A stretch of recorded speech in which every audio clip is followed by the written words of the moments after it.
The topic for today's discussion is variable area flow meters.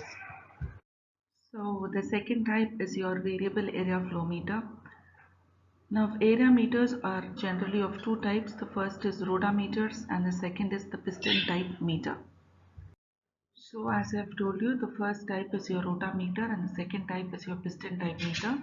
The A diagram is for rotameter and the B is for the piston type. And this is how it's going to look in practical wise.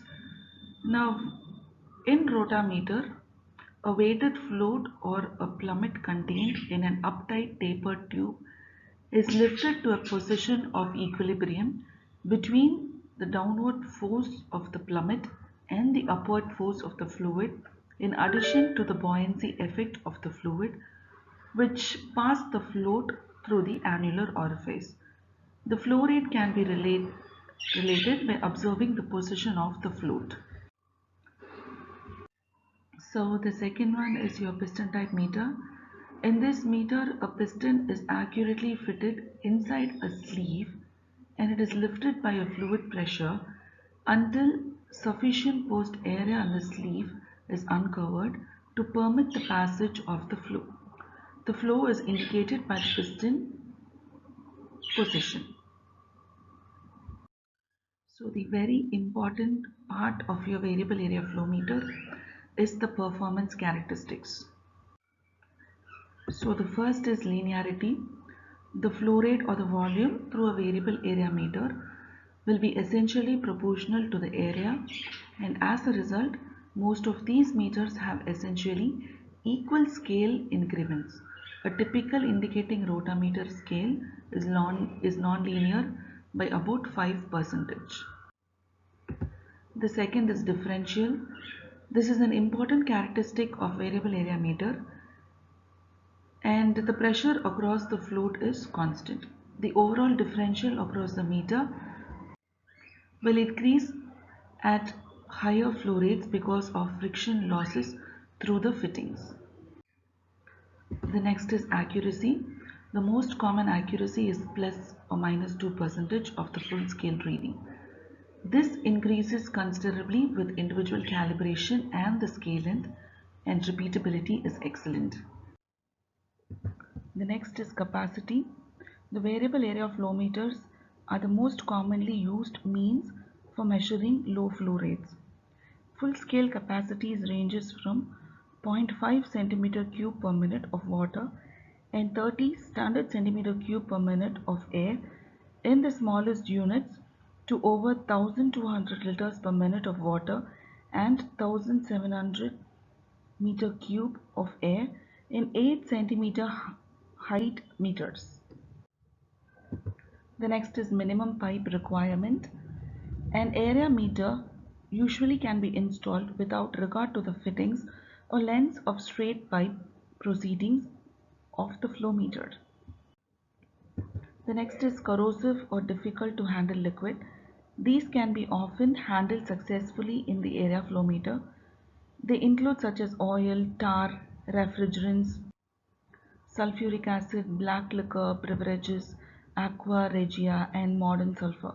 In general, if the nature of the fluid does not permit the use of a conventional differential pressure type meter because the fluid is dirty, viscous, or corrosive, and certain area meters have an advantage over the other type of meters. And the last characteristic is the pressure drop. By placing very light floats in oversized meters, flow rates can be handled with a combination of a very low pressure and 10 flow range. Let's move into the working of your variable area head flow meter. And when you look into the diagram, we can find that it consists of a tapered meter tube and a float which is free to move up and down within the tube. The metering tube is mounted vertically with the small end at the bottom. The fluid to be measured enters at the bottom of the tube and it passes upwards around the float and out at the top. When the upward movement of the float towards the larger end of the taper tube the annular opening between the tube and the float increases. As the area increases, the pressure differential across the float also decreases. The float assumes a position in dynamic equilibrium when the pressure differential across the float and the buoyancy effect balances the weight of the float. Any further increase in flow rate causes the float to rise higher inside the tube. A decrease in flow causes the float to drop at a lower position. Every float position corresponds to one particular flow rate and no other fluid of the given density and viscosity. It is merely necessary to provide a reading or a calibration scale on the tube, and flow rate can be determined by direct observation of the position of the float in the metering tube. So with the help of the above diagram, definitions on the terms of following analysis can be written, and according to Bernoulli's theorem, we say that V2 minus V1 square root of 2g H1 minus H2, where V1 is the velocity of the fluid at section 1, V2 is velocity of fluid at section 2, G is acceleration due to gravity, H1 is hydraulic head at section 1, H2 is hydraulic head at section 2. So hydraulic pressure drop is given as H1 minus H2 by rho is equal to P1 minus P2, where P1 is pressure at section 1, P2 is pressure at section 2, rho is specific weight of fluid. So the continuity of flow equation can be written as Q is equal to A2V2 rho. So where Q is the flow, A2 is area at section 2, and to allow for factors not included in the analysis, however, a factor of CD called as a discharge coefficient is introduced. Then hence the equation becomes Q is equal to CD A2V2 rho. So neglecting V1 in the first equation and combining 1 and 4, we get this expression. So dropping V1 from 1, we say that A1 is much greater than A2, causing V1 much lesser than V2. To express the flow in volumetric units, since small q is equal to capital Q by Y, therefore the expression changes to small q, where small q is the volumetric flow rate. So from force equation at equilibrium condition, the expression changes like this, where dF and ρf are the diameters of density of float. From the above equation, we conclude by getting P1 minus P2. So substituting P1 minus P2 in the flow rate, we get the final expression as this. So moving into the rotameters, the term rotameter is derived from the fact that floats are originally produced with slots to give them rotation for the purpose of centering and stabilizing the float. The essential elements of any rotameter are listed as follows. In addition to the suitable inlet and outlet connections, they comprise of a metering tube and a float.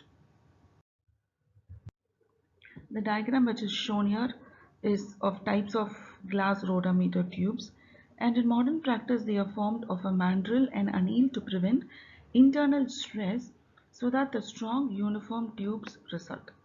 Now this method also permits forming of tubes with greater reproducibility and interchangeability and forming special shapes such as non-conical tubes with curved elements design to spread out the graduations at the lower end of the range. It is also possible to modify the conical from site in order to give the exact linear relationship between the aperture and the float position, which is not quite achieved with purely conical tube. Now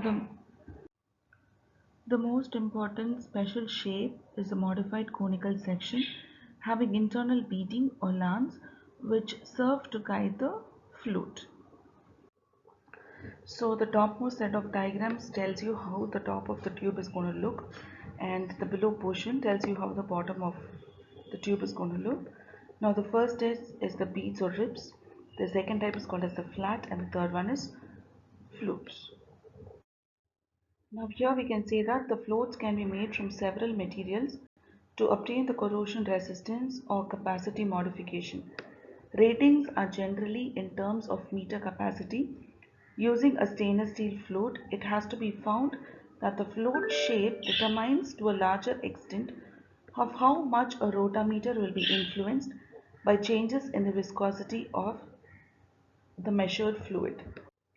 The floats having a sharp edge have been found to be relatively insensitive to viscosity changes over a considerable viscosity range, and some of the types are put up here, and this is how practically it's going to look in the shape and size, and this is how it's going to be fitted into a rotameter.